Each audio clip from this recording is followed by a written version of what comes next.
자, 이제 또 개장 준비 들어가겠습니다. 이렇게 준비하라 첫 번째 주제를 뽑아서 어떻게 보고 계시는지. 뭐 앞서 짚어주셨던 거랑 좀 일맥상통한 네, 맥은 다 예, 있겠죠. 뭐 비슷한 뭐 그런 부분입니다. 음. 그래서 그냥 이렇게 직관적으로 단순하게 당분간 수급만이라는 이제 제목을 좀 뽑아봤고 지금은 뭐 말 그대로 이렇게 위든 아래로든 크게 튀기는 어려운 상황인 것 같아요. 일단 실적 시즌을 또 앞두고 있고 또 공매도에 따라서 전체적인 또 뭐 프로그램을 또 다시 또 세팅을 해야 되는 그런 구간을 또 앞두고 있는 그런 상황이다 보니까 아무래도 밑으로든 위로든 이렇게 던져버리거나 뭐 빠른 속도의 매수를 하거나 뭐 이런 그 수급이 나올 가능성은 좀 없어 보이는 상황에서 개인적으로 봤을 때는 약간 이제 공회전이 좀 길어질 가능성이 있다. 그래서 연말까지는 월 말까지는 좀 수급적인 상황만 보고 뭐 단기 매매 정도 뭐 이렇게 좀 바라보시는 게 좋고 뭐 환율을 보고 또 미국 채권 금리를 보고 뭐 이런 것들을 종합적으로 봤을 때는 아까 말씀드린 대로 주가가 이렇게 하방을 이렇게 좀 하방을 향해서 이렇게 쓱 밀려나갈 뭐 그런 가능성도 좀 없다 보니까 저는 뭐 지수는 좀 유지되고 있고 그 안에서 여기저기 종목들이 오르고 내림이 반복되는 그런 현상이 좀 나오지 않을까 좀 생각이 듭니다. 아까 언급드렸듯이 뭐 단기 자금들 특히 이제 바이오의 선호 자금들이 다시 좀 재유입되고 있는 부분은 언급 주셨던 비트코인을 비롯한 이런 암호화폐 쪽에 그런 좀 변동성 확대 또 하락의 확대 이런 것들과 어느 정도 궤를 좀 또 같이 풍선 효과인가요? 그 풍선 암호화폐 효과 시장이 있죠. 약간 움츠러들면 또 주식시장으로 와서 주식시장에서 그렇죠. 이제 또 뭐 속된 말로 화끈한 약간 변동성이 더 큰 쪽을 맞습니다. 선택할 수 있는. 그렇죠. 뭐 지금 이제 수급을 쭉 뜯어보더라도 다른 업종으로 스며드는 자금보다는 유독 바이오 쪽으로 스며드는 부분이 많았었는데 그럴 수 있었던 이유는 일단 주가 레벨이 낮았던 부분 그리고 이제 여러 가지 이제 그 백신과 관련된 그런 이슈를 또 담고 있었고 그리고 이제 뭐 암학회 이런 것들을 지나면서 좀 기대 심리가 좀 함께 좀 작용을 하면서 어느 정도는 좀 이 암호화폐 자금을 좀 끌어들인 게 아닌가 개인적으로는 이렇게 좀 평가를 하고 있습니다. 정확한 자금이 몇 퍼센트가 빠져나왔고 몇 퍼센트가 다시 들어왔다 이렇게 뭐 통계를 내기는 어렵겠습니다만 투자 심리상 약간 단기적인 또 빠른 변동성을 선호하는 자금들은 분명히 바이오 쪽으로 좀 스며들었다라고 좀 충분히 우리 좀 합리적인 의심을 해볼 수 있는 그런 부분이 아닌가 좀 생각이 들고요. 연기금 매수가 금요일 날 나왔던 부분이 조금 오래간만에 좀 나와서 좀 뭐랄까 뭐 관찰된 그런 예. 부분인데 연속성 면에서는 좀 의문은 듭니다. 그러시죠? 그렇죠. 연기금이 계속 살까에 대해서는 3,200을 넘어서 네, 그렇죠. 왜 하필? 아니면 지금 3,200을 이제 시작이라고 생각할까?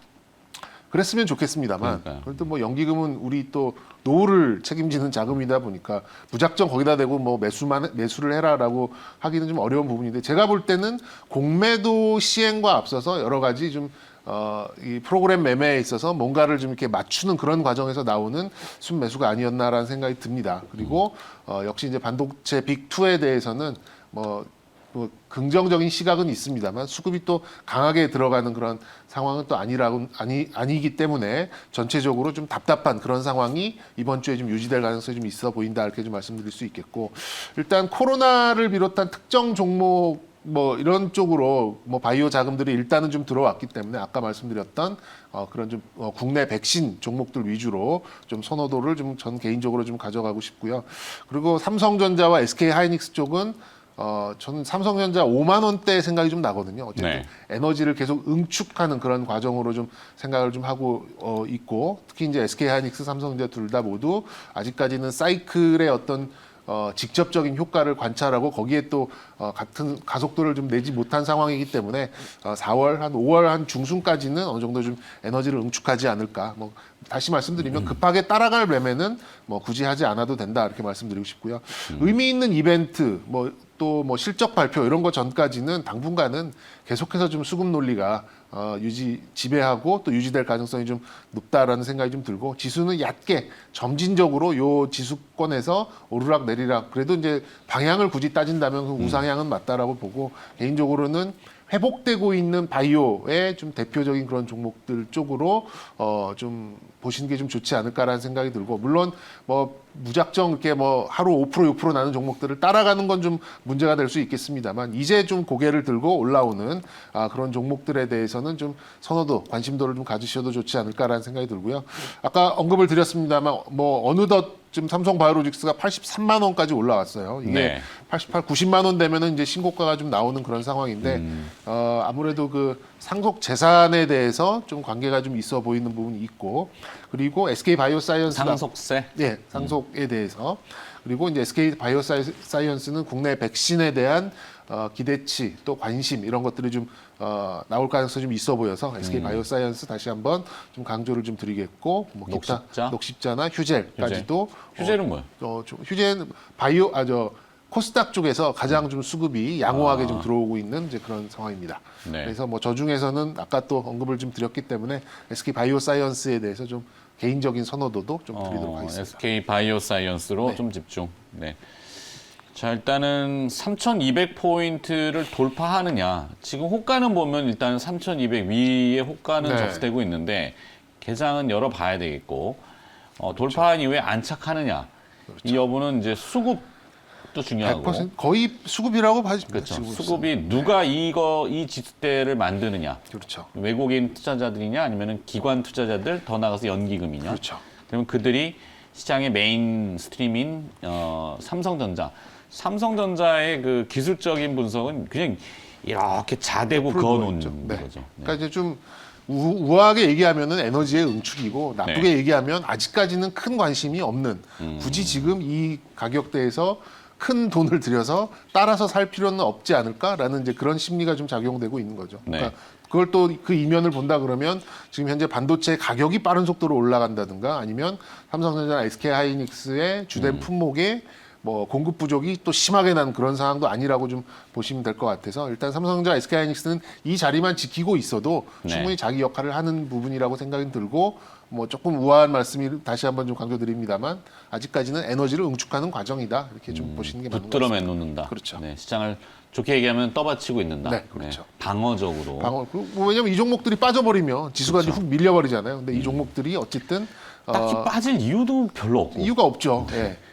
뭐 실적도 좋게 나왔고 향후에 뭔가 하나 트리거만 있으면은 빵 다시 치고 나갈 수 있는 하시라도 그런 상황으로 좀 되어 있기 때문에 이 종목들이 딱 붙잡아주고 나머지 종목들에서 약간 순환적인 수급이 좀 돌아다닐 경우에는 좀 점진적으로 어쨌든 우상향을 보이되 속도가 빠르진 않겠죠. 뭐 그런 쪽에서 지금 이제 바닥에서 좀 올라오는 속도가 좀 보이고 있는 뭐 바이오 쪽. 제약 쪽이 좀 금주 이번 주에는 좀 단기적으로는 좀 더 주목을 받지 않을까라는 개인적인 예상을 제약바이오. 드리도록 하겠습니다. 아무래도 네. 코로나 이슈나 뭐 오늘 아침에 다뤘던 우리 부스터샷 미국의 그렇죠. 백신 얘기들 뭐 이런 것들이 있으니까 그러네요. 제약바이오 쪽으로 일단 주 초반에 한 번 더 들여다보는 걸로 일단 호가는 지금 계속 또 변하고 있으니까 잠시 시청자분들의 관심 리스트 상위 그리고 리포트 나온 거 있으면은 독특한 것들 좀 알아보도록 하죠. 권재현 아나운서입니다.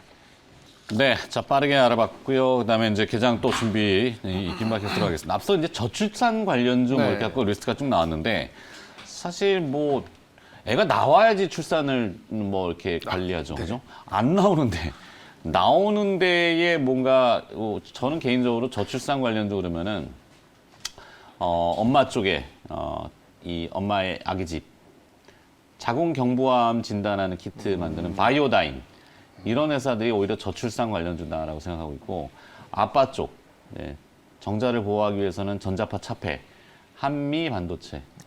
네.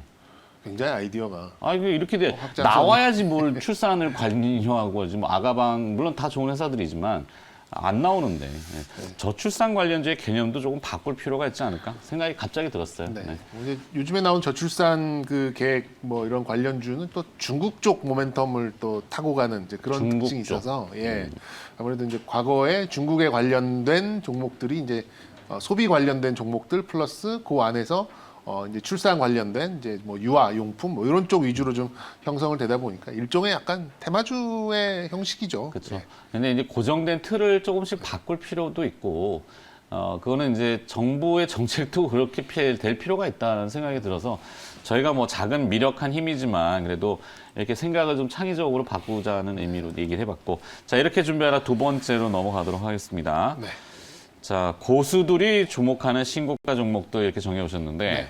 그렇죠. 오르는 게 더 오른다? 이런 개념입니다. 뭐 저의 요즘 컨셉하고는 조금 맞지는 않습니다. 뭐 네. 요즘에 저는 뭐 따라가지 말자, 좀 먹은 건, 그러니까 수익이 좀 난 거는 챙겨가자, 약간 이런 주의에 있습니다만, 저도 이제 저와 이제 좀 뭐 지점에서 이제 손님들과 이제 거래를 하고 이거 사세요, 저거 파세요, 이 종목 어때요, 뭐 이렇게 하는 직업이다 보니까 이런 손님들, 그러니까 고객들한테 배우는 점도 상당히 많이 있습니다. 근데 그런 분들 중에서 좀 저 나름대로 좀 고수라고 평가하는 분들의 어떤 움직임을 보면은 기본 한 100% 정도 저점 대비 올라간 종목들 안에서 풀을 가지고 종목을 선별하는 이제 이런 이런 방식으로 매매를 하신 분들이 이 뭐 좀 중기적인 이런 좀 수익률이 상당히 좀 좋게 나타납니다. 역시 이제 주가의 모멘텀 투자라는 그런 측면에서 접근을 해본 부분이고요.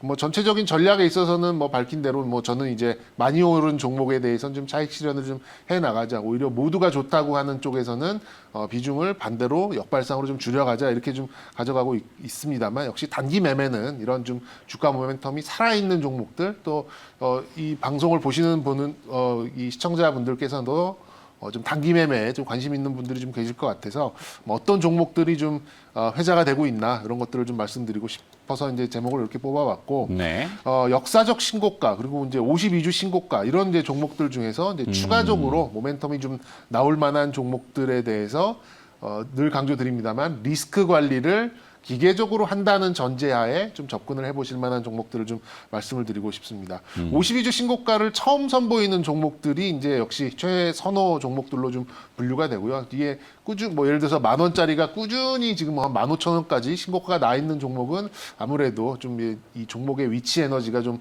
높은 상태니까 좀 이렇게 배제를 좀 했었고요. 하루 이틀의 이제 어떤 호재를 가지고 급등을 하는 이제 그런 주가 형성이 아니라 좀 지속적인 좀 우상향 추세를 좀 가져갈 수 있을 만한 그런 좀 재료가 있는 종목들로 좀 꼽아봤습니다. 코스피 쪽에서는 솔루스 첨단 소재에 대해서 이제 지분 인수 소식을 밝혀낸 롯데정밀화학이라는 종목이 뭐 제가 지난달에도 좀 밝혔던 그런 종목인데요. 과거 네. 이제 SKC를 좀 살펴보면 원래 SKC는 그 PO라는 그러니까 필름형 그런 화학 제품을 만드는 그런 회사였죠. 근데 이제 프로필렌 옥사이드, 뭐 물론 지금 그것 때문에 SKC의 어떤 실적이 굉장히 좀 좋게 나올 가능성이 있습니다만, 과거 뭐 5만 원, 6만 원 하던 시절에 이 이제 동박 업체를 인수를 하면서 연결 자회사로 끌어들이면서 지금까지 굉장히 좋은 그런 실적을 좀 냈었는데, 네. 롯데 정밀화학도 약간 그런 냄새가 좀 납니다. 뭐 지금 첫 신고가를 좀 냈고 수급도 굉장히 좀 강하게 들어오는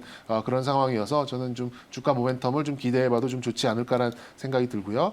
그리고 오래간만에 좀 들리는 종목인데 락앤락이라는 종목도 락앤락. 예, 최근에 신소재 관련된 그런 좀 재료를 좀 가지고 있으면서 52주 신고가를 만들어내는 좀 기염을 좀 토했고, 중국 소비 관련돼서 여러 가지 종목들이 좀 회자되고는 있습니다만 코스맥스에 대해서 좀 기대치가 굉장히 많이 좀 올라온 것 같습니다. 과거에는 이제 우리 국내 화장품이 진출해서 얼마 팔렸느냐 요거를 좀 많이 봤었는데, 요즘에는 중국 자체 내에서도 수많은 중소형 브랜드들이 좀 난립하는 그런 상황인데, 결국 그 뒷단에서 코스맥스 같은 업체들이 원료를 다 이제 제공을 해주는, 뭐 그렇게 봤을 때는 화장품은 사실 똑같다, 거의 똑같다 콜마 보셔도 될것 B&H? 콜마 B&H는 이제 조금 다른 개념이죠. 다른 개념. 네, 그건 그거는 이제 애터미. 그건 이제 약간 유통을 끼고 있는 쪽이고, 요건 한국 거의 콜마? 한국 콜마는 요즘에는 거의 또 제약 쪽으로도 많이 보더라고요. 그래서 코스맥스 쪽이 52주 신고가를 내서 좀 모멘텀을 가져갈 수 있겠다라고 좀 보고 있고, 또 전체적인 그림으로 봤을 때는 뭐 애경유화 같은 종목들도 많이들 회자를 하고 있습니다. 그러네. 오늘 정영찬님 뽑아오신 기업들 리스트 쭉 보면은 많이 이렇게 보는 것들이 아니라 조금 다른 이면을 들여다보고 이면인데 52주 신고가가 나는 이제 그런 종목들이고요.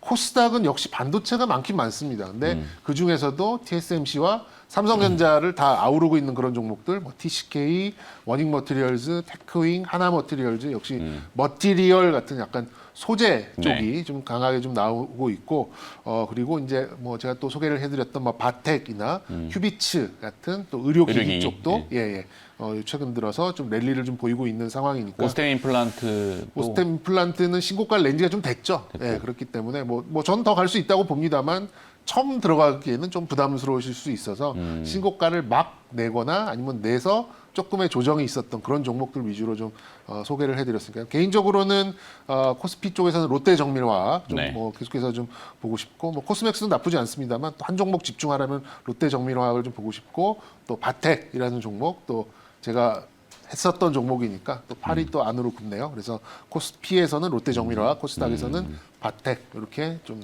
선호도를 말씀드리도록 하겠습니다. 네. 자, 집중은 롯데정밀화학과 바텍. 바텍 두 개. 예. 롯데정밀화학, 바텍 좀 집중도를 높인다고 전해 주셨습니다. 자, 이제 또 개장이 바짝 다가왔네요. 호가는 플러스인데 개장 후에 다시 시장을 들여다보도록 하겠습니다.